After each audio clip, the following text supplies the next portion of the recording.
Boa noite a todos. É sempre muito bom estar aqui, né? Tô vendo alguns rostos familiares.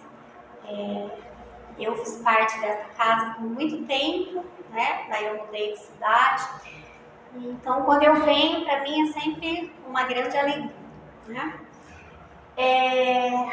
Eu escolhi esse tema, o que significa ser espírita no século XXI, né? Para que a gente reflita o que nós estamos fazendo com aquilo que a gente aprende na doutrina. Em geral, as minhas palestras começam com pergunta. Sempre, os títulos são sempre perguntas. Dificilmente eu ponho afirmações. Que é para que a gente já comece a refletir a partir daí, né? O que será que é ser espírita no século XXI? Então vamos lá, né? Vamos pensar primeiro num pouquinho de história. A gente sabe que o Espiritismo surgiu em 1857, portanto no século XIX, né? Já tem aí um tempinho. Kardec disse lá que o Espiritismo junta aspectos científicos, filosóficos e religiosos. Por que científico, né? Kardec teve toda uma metodologia de pesquisa, né? Ele obedeceu os critérios de pesquisa científica. O Livro dos Espíritos, por exemplo, eu acredito que seja a obra mais científica que a gente tem dentro do Espiritismo, né? Porque o que Kardec fez? Ele pegou comunicações diferentes, que vinham de pontos diferentes, ele sentou, ele catalogou, ele viu que tinha semelhança. Então tem toda uma metodologia científica aí, né? Filosófico, por que filosófico? Porque ele traz um cunho moral e ético, né? Ele me mostra como eu devo me conduzir socialmente, né? Como eu devo me conduzir moralmente. E religioso, né? A palavra religião quer dizer religar, né? É o meu contato com Deus. Então a doutrina espírita ela abarca esses três aspectos. Para quê? Né? Para que a gente compreenda melhor o universo tangível, né? Porque se a gente pegar as obras espíritas, vai explicar a parte tangível, né? Essa matéria que a gente vê aqui não é bem desse jeitinho, né? Não vou entrar nisso, não faz parte do assunto, mas a gente pode estudar isso no Livro dos Espíritos, né? Mas também explica o universo transcendente, quer dizer, o que tem do lado de lá? De onde é que eu vim? Para onde é que eu vou? Né? Então é uma coisa muito completa. Qual é a base? A fé raciocinada, né? Rejeita uma fé cega que não utiliza raciocínio lógico, né? Então, sempre raciocinar. Isso faz sentido? Isso tem lógica, né? E é uma doutrina evolucionista, ou seja, ela nos fala da evolução nossa aqui na Terra, mas a própria doutrina é evolucionista. Ela em si também evolui. E aqui é que a coisa vai começar a pegar um pouco, tá? Porque o que a gente fez com essa doutrina, né? Não todos, obviamente, mas alguns de nós. A gente engessou a doutrina espírita. Se ela é evolucionista, quer dizer que ela não está pronta. Que ela vai crescendo, crescendo, crescendo. Coisas novas vão sendo descobertas, né? Mas alguns de nós criou esse engessamento, né? Eu já participei de centros espíritas em Osasco, né? Eu sou osasquense, né? Eu já participei de centros espíritas lá, onde determinados livros eram proibidos de serem vendidos na livraria ou de estarem na biblioteca, né? Porque supunha-se que aqueles, tipo Violetas na Janela, por exemplo, eram um deles, né? Porque supunha-se que aquilo não estava de acordo com o que Kardec ensinou, né? Mas se eu não ler, se eu não estudar, se eu não comparar, como é que eu vou saber, né? Então, assim, aquilo que Kardec disse, que a gente tinha que ter uma fé raciocinada, começou a ser, por alguns, né, algumas casas espíritas, alguns locais, a ser retirado, né? Aquela frasezinha ali, ó, a marcha do espiritismo será entravada pelos próprios espíritas, é uma frase de Kardec, que está numa revista espírita, não me pergunte qual, porque eu tenho o hábito de ler, memorizo que eu li, mas nunca sei onde foi, tá? Mas ela está numa revista espírita. Então, Kardec, lá atrás, já previu que a evolução do espiritismo ia ser barrada pelos espíritos, né? E isso é uma coisa bastante séria, uma coisa que a gente tem que refletir, né? Numa revista espírita de 1866, o João Evangelista disse assim, ó: Vós que conheceis o valor do tempo, vós a quem as leis da eterna sabedoria são reveladas, pouco a pouco, sede nas mãos do Todo-Poderoso instrumentos dóceis, servindo para levar a luz e a fecundidade a essas almas, das quais é dito: tem olhos e não veem, ouvidos e não escutam, né? Então a gente pode interpretar isso assim. Primeiro para nós mesmos, né? Quanto os nossos olhos e os nossos ouvidos veem, ouvem e não escutam de verdade, não enxergam de verdade, né? Eu venho no centro espírita, eu ouço uma série de coisas aqui, às vezes memorizo informações, né? Memorizo datas, memorizo obras, saio recitando isso, que nem se recita batatinha quando nasce, né? Porque eu decorei, mas o que eu estou fazendo com essa doutrina hoje, no século XXI? Qual é a minha vivência dessa doutrina? Que exemplo que eu dou lá fora disso que eu aprendi aqui, né? Então, muitas vezes, a gente termina se comportando, não é uma crítica, é uma observação, mas a gente às vezes se comporta como determinadas religiões que basta eu ir à igreja, assistir o culto, participar da missa, acabou, sair ali fora, cumprir minha obrigação. Então a gente vem aqui de quarta-feira ou no dia, assiste a palestra, toma um passe, tchau, vai embora, né? E não é dessa forma, né? Então eu preciso ouvir, ver, né? E aplicar, porque senão não vai ter o menor sentido, né? Outra coisa que a gente pode interpretar, que a gente pode trazer nessa frase é assim: como é que eu ensino isso para o outro, né? Muitas vezes a gente chega na casa espírita e a gente se senta aqui, começa a escutar, aí a gente diz assim: meu marido que tinha que estar aqui, minha esposa que tinha que estar aqui, meu filho que tinha que estar aqui. Não, é você que tem que estar aqui, eu que tenho que estar aqui, né? Está aqui quem tem que estar aqui. E a partir daí, sim, eu vou exemplificar, eu vou ensinar. Agora, esse ensinar não é enfiar a goela abaixo, né? Porque ninguém gosta de ser violentado naquilo que acredita. Então, às vezes, quando a gente se torna espírita, a gente se empolga, né? E aí a gente quer que todo mundo ao redor da gente seja, às vezes até com muito boa intenção. Aí a gente começa a querer que... Não é assim, né? Então, se eu sou espírita do século XXI, a primeira coisa que eu tenho que ter é respeito pelo outro.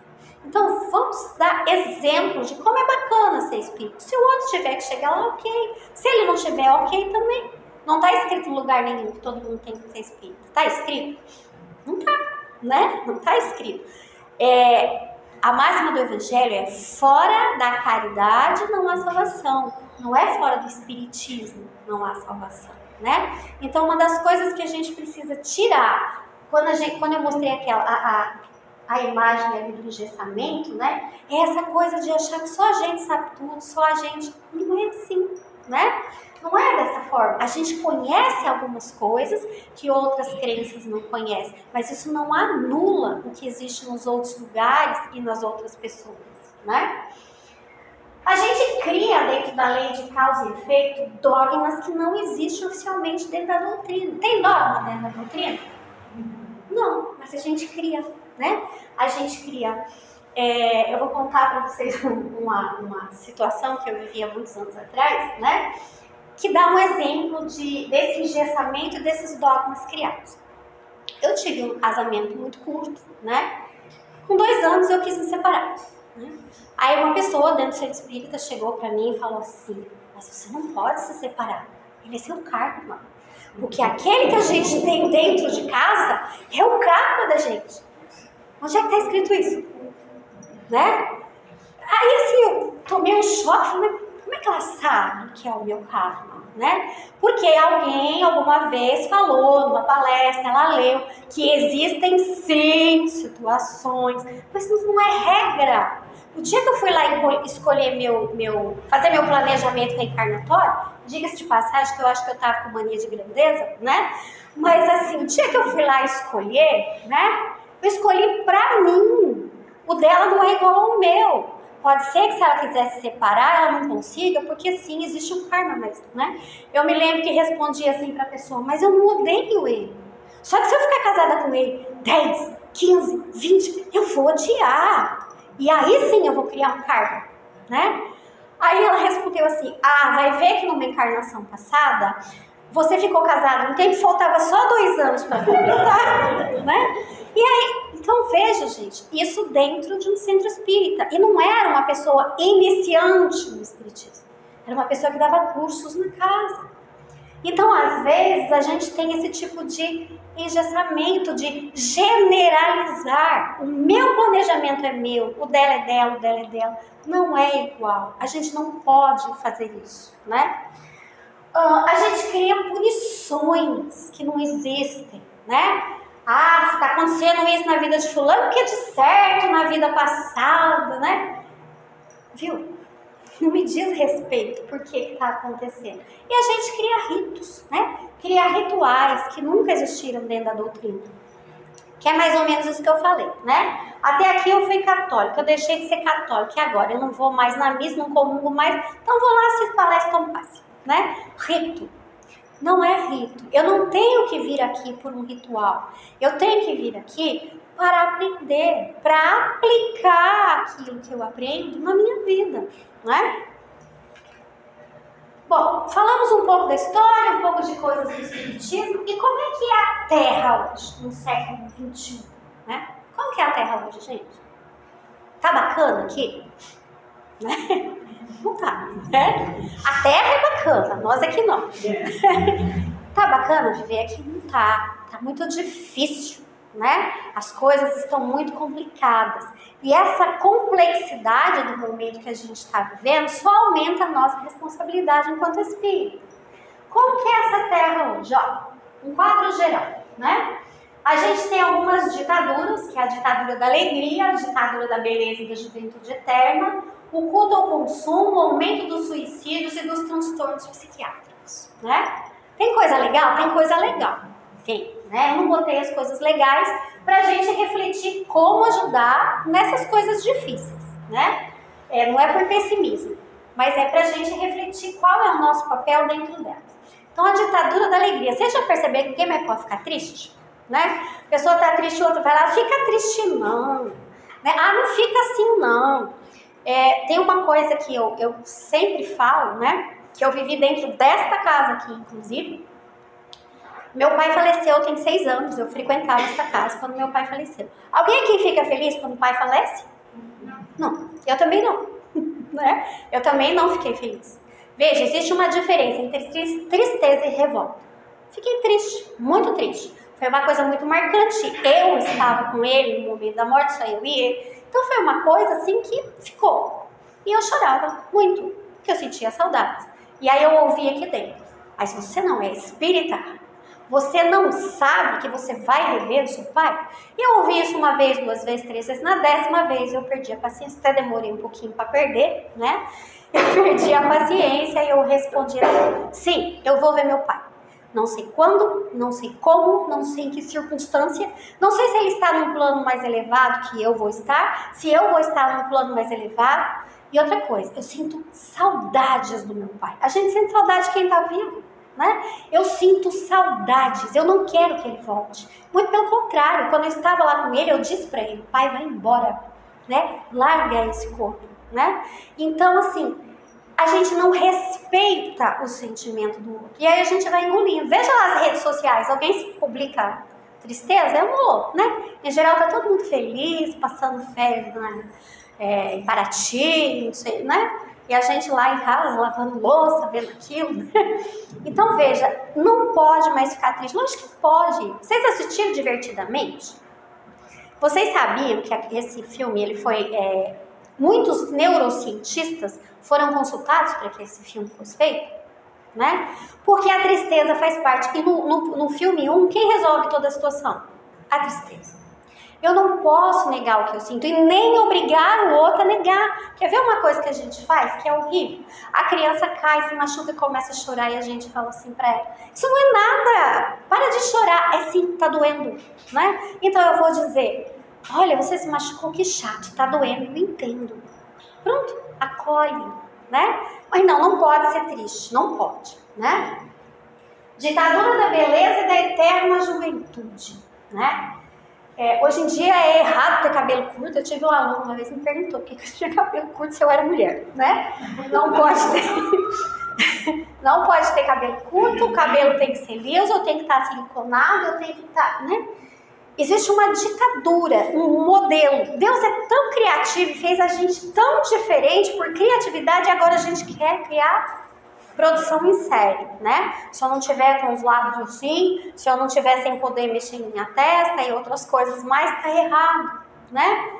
Mas a gente tem, assim, ó, ainda que eu tivesse as condições financeiras de ficar seguindo todo esse padrão, chega um dado momento que essa beleza, que nas primeiras vezes pode até ficar, depois deixa de ficar, né? Depois deixa de ser. E aí eu começo a sofrer, me martirizar, porque eu não sou Gisele Bündchen, né? E aí a gente vai se estressando, a gente vai sofrendo. Quanto ao consumo, quanto mais eu tenho, mais importante eu sou, né? Obviamente, se eu não consigo estar feliz o tempo inteiro, se eu não sou jovem e bonita o tempo inteiro, se eu não tenho dinheiro para consumir o tempo inteiro, a minha vida não tem sentido. Natural que aumentem os suicídios e os transtornos psiquiátricos, né? Vocês ouviram antigamente falar de suicídio ou de transtorno de depressão, de pânico em crianças? Hoje tem, né? Muito comum criança com depressão hoje, né? E não deveria, tá? E nós, o que nós espíritas estamos fazendo no século XXI com essa doutrina, além de ficar repetindo ela para os outros, né? Procurem na internet depois essa carta de um ex-espírita à FEB, Federação Espírita Brasileira.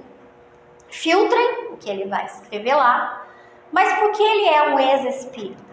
Ele é um ex-espírita porque ele enxergou esse engessamento da doutrina onde nada diferente pode penetrar, né? Sendo que Kardec lá atrás disse que a doutrina não estava completa, que muitas coisas aconteceriam. Então ele se revoltou, né? A gente tem muita gente que às vezes abandona por isso. Então eu tenho que aceitar qualquer coisa dentro da doutrina? Não, mas eu tenho que ouvir, analisar, pensar. Se tiver muita falta de lógica, conversar com gentileza, mas não dizer não pode, pronto, acabou, porque está escrito na obra XYZ, né? O tempo passou, as coisas mudaram. Quando Kardec codificou o Espiritismo, no século XVIII, a gente estava vivendo o Iluminismo, a era da razão. A razão era que imperava. Isso até dá um caráter, muitas vezes, de uma coisa fria, né? Eu já ouvi muita gente dizendo que o espírita é frio, né? Porque naquela época tudo era racional, tá? Como a gente, dentro do centro espírita, atende a quem chega desesperado com depressão ou pensando em suicídio? Como é que a gente atende essas pessoas? A gente tenta enfiar a goela abaixo como ela deve se conduzir na vida? Ou a gente tem um acolhimento para tirar um pouco essa ideia de que o espírito é frio? Uma das coisas que me fez ficar nesta casa, né? Porque quando eu cheguei da cidade onde eu morava e me estabeleci aqui em São Roque, Mairink, né? Eu fui em muitas casas. O que me fez ficar aqui foi o acolhimento, tá? Não foi o conhecimento das pessoas. O conhecimento é importante, é fundamental. Mas no momento desse aí, ó, desespero, depressão, suicídio, não é o conhecimento que vai fazer efeito. É o acolhimento, é o amor. Quando Jesus ia curar, ele fazia a chamada oral, quanto você sabe de tal coisa, ou então escuta que eu vou te ensinar, ele fazia isso? O que Jesus fazia? Acolhia, né? Acolhia, simplesmente acolhia. Então a gente precisa pensar um pouquinho como a gente está acolhendo as pessoas, né? Eu uma vez numa palestra, havia uma mocinha grávida, 14, 15 anos. O namorado deu no pé, então ela já estava ali com todo um sofrimento pela situação. E a pessoa que foi palestrar disse que a gente vinha neste mundo para sofrer. Essa menina levantou e saiu correndo, chorando e gritando que o filho dela não ia nascer nesse mundo para sofrer, que já bastava o que ela estava sofrendo. Então, assim, na época pediram que eu e meu ex-marido fôssemos à casa, conversássemos e tal, fizéssemos um outro trabalho para que ela sofresse menos, vamos dizer assim. Então, a gente tem que ter cuidado com as nossas palavras, porque nós estamos num momento de muita fragilidade humana e nós também estamos frágeis. A gente tem que perceber o que está acontecendo dentro da gente também, tá? Então, só a fé raciocinada vai fazer com que a pessoa se reorganize? Não. Primeiro eu acolho, eu tranquilizo. Quando a pessoa estiver ok, aí eu posso falar de outras coisas. Mas não é o primeiro passo, né? É hora da gente abandonar a arrogância do só eu sei, né? É do meu jeito, se não for do meu jeito tá errado. Quem disse? Né? Espiritismo é uma crença de elite? Dados do IBGE apontam que nós somos a religião do Brasil com o maior número de pessoas com nível universitário, de pessoas mais velhas e de maior poder aquisitivo do que todas as outras religiões. Isso é bom? Ó, pessoas mais velhas. Onde estão os nossos jovens e as nossas crianças? Eu tô vendo aqui uma criança, uma adolescente, um jovem, né? Onde estão? Por que eles não vêm? Né? Isso é uma coisa que eu noto no Centro Espírita há muito tempo. Eu fui católica por muitos e muitos anos, fui catequista, coordenadora de comunidade de jovens, né? E a minha igreja era assim de jovens. Até hoje a gente se encontra. A amizade era tão grande, sábado passado, da semana passada nós fomos nos encontrar. Hoje há pastores evangélicos no meio, há espíritos, mas a gente se vê até hoje. Uma amizade de 40 e poucos anos, né? Então veja, por quê? Havia essa amizade e essa participação. Nós éramos em 40 e poucos jovens. E nós saíamos juntos todos os sábados, nós ficávamos na igreja todos juntos, porque havia algo que nos agradava. Os nossos jovens e as nossas crianças não se sentem atraídos, né? A gente muitas vezes tem esse aspecto sério, né? Cadê a música que alegra, né? Cadê as brincadeiras, as gincanas? Ah, mas isso não faz parte do espiritismo. Não, não faz parte do espiritismo, mas faz parte da vida, né? E eu não vou atrair um público que não tem um cérebro formado como adulto se eu quiser botar a goela abaixo ensinamentos que, né? Então eu preciso adaptar a forma como eu acolho os jovens e as crianças dentro do centro espírita. Porque nós vamos morrer, né? Alguém vai ficar aqui? Alguém pretende? Né? E aí? Aí a gente vai esperar que eles vão envelhecendo também, eles vêm quando eles estiverem velhos. Isso é melhor que eles venham antes, né? Então vamos começar a pensar, nossos dirigentes, né?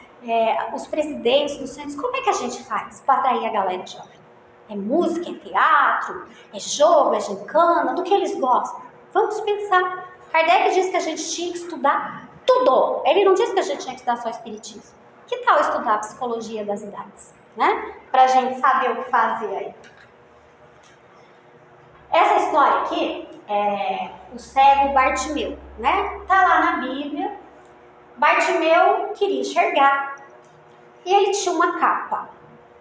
A capa que o aquecia, a capa que o acolhia. E era uma capa, eu andei pesquisando, não vou saber falar com clareza para vocês, mas ela era uma espécie de identidade que as pessoas pedintes usavam para serem reconhecidas como tal, né?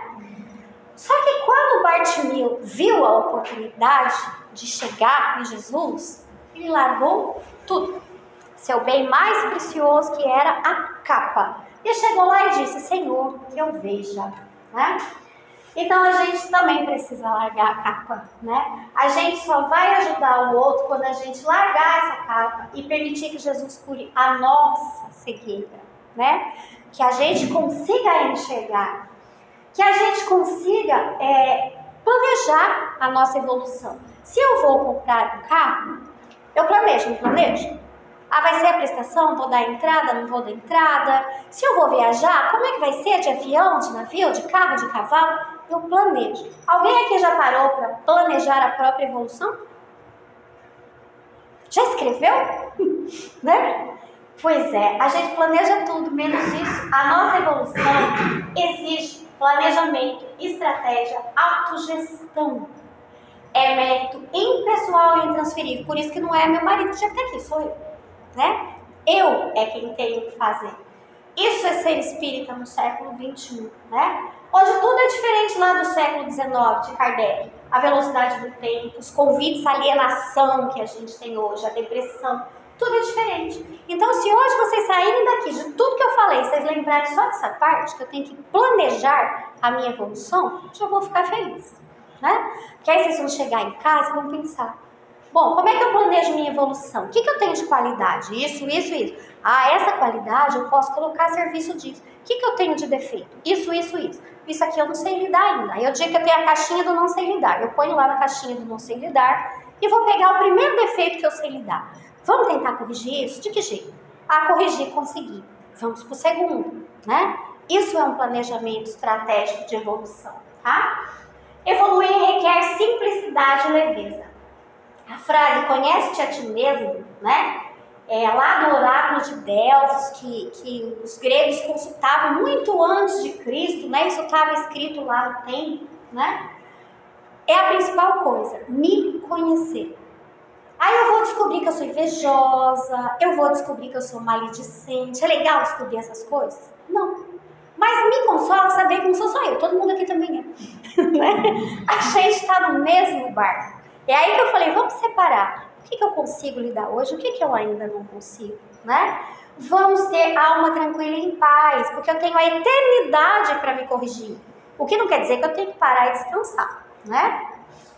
Eu não preciso parecer quem eu não sou, né? Às vezes eu vou no centro espírita, nada contra quem tem voz doce, porque tem gente que tem voz doce mesmo, né?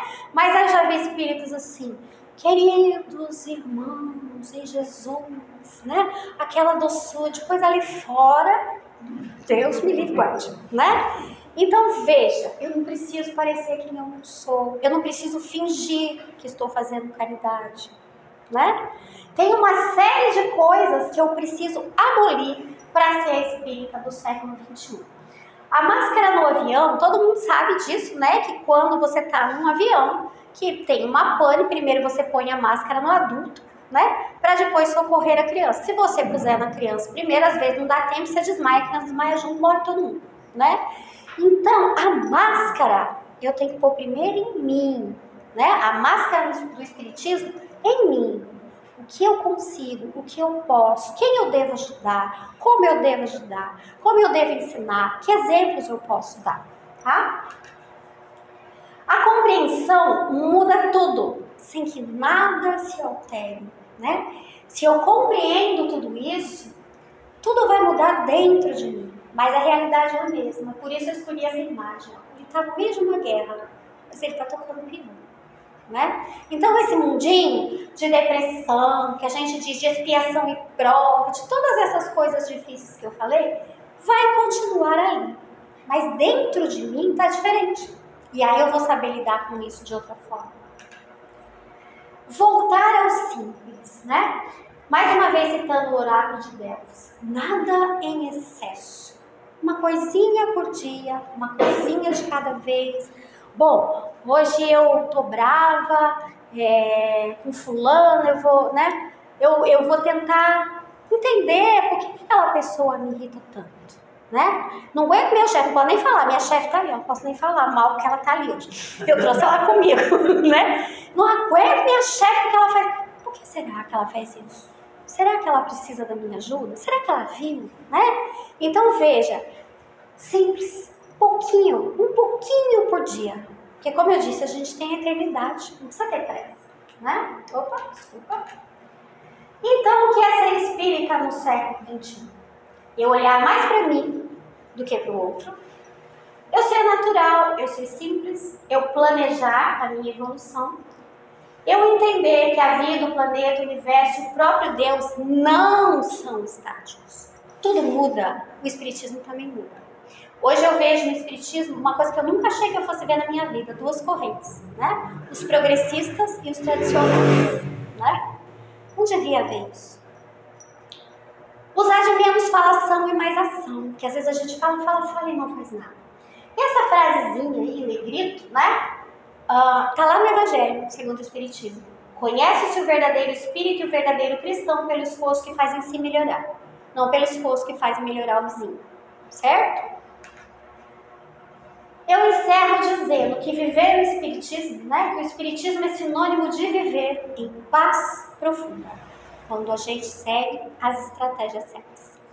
É isso que eu tinha para colocar a vocês. Agradeço a paciência, muito obrigada e até uma próxima vez.